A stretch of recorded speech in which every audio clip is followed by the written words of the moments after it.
So this is my first unboxing video, and I'm doing this for Mistobox, which my wife had got me for Father's Day, a 3-month or 4-month subscription.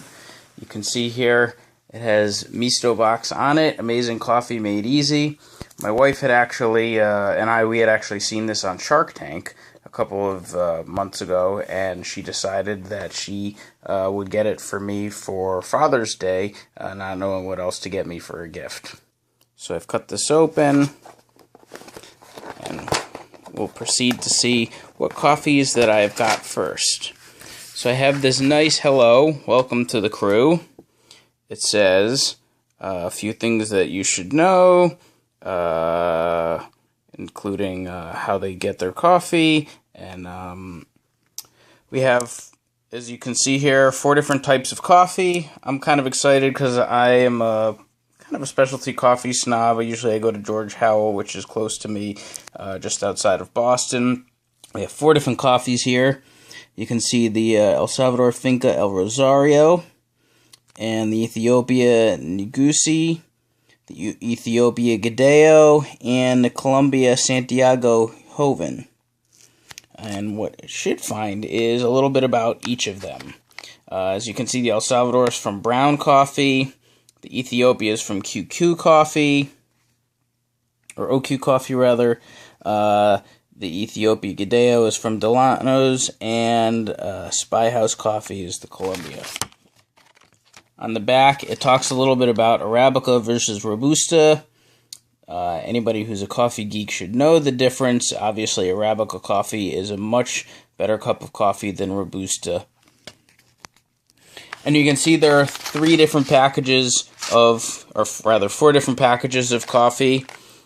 This is the Colombia Santiago Joven, fully washed, Caturra beans, about 1,300 to 1,500 meter elevation. And this was roasted on, I'm not sure when this was roasted. It doesn't actually say when it was roasted.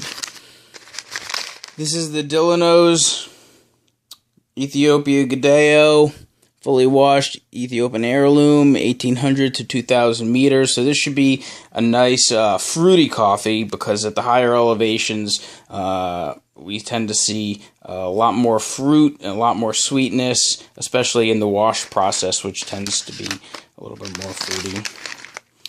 We see the Ethiopian Ngusi, which is full natural processed. Also Ethiopia heirloom, also about 1,850 to 2,000 meters. So it should also be fairly fruity. They say tasting notes, blueberries, cocoa, and elegant. I didn't know that that was a tasting note. And then this one is from Brown, and this one is El Salvador fully washed Bourbon. A little bit lower elevation, roasted on 630. Again, this is my first time getting from Mistobox, so I just realized that the bottom left is where the roasting date is. And this has orange notes, tasting notes of orange, chocolate, and juicy. I tend to go for more of the Central American coffees myself, so I'm really looking forward to this El Salvador cup. Here again we have the OQ Ethiopia Ngusi, and that was roasted on June 30th. June 30th for the Ethiopia Gadeo, which is tropical fruit, floral aromas, and delicate. And then the Spyhouse Colombia Santiago, which was also roasted on June 30th with chocolate, malt, apricot, and creamy body. It should be interesting because today is the 14th of July, and these were roasted on the 30th of June, so they're a little bit older than we might otherwise like. I'm not sure if that's because of the curation process that Mistobox uses, or if that's because of the shipping itself. And then inside it says, "Happy Brewing from your friends at Mistobox." So I'm looking forward to getting to try these over the next couple of weeks until my next box comes. I may have to put aside what I'm already using, but it should be interesting tasting.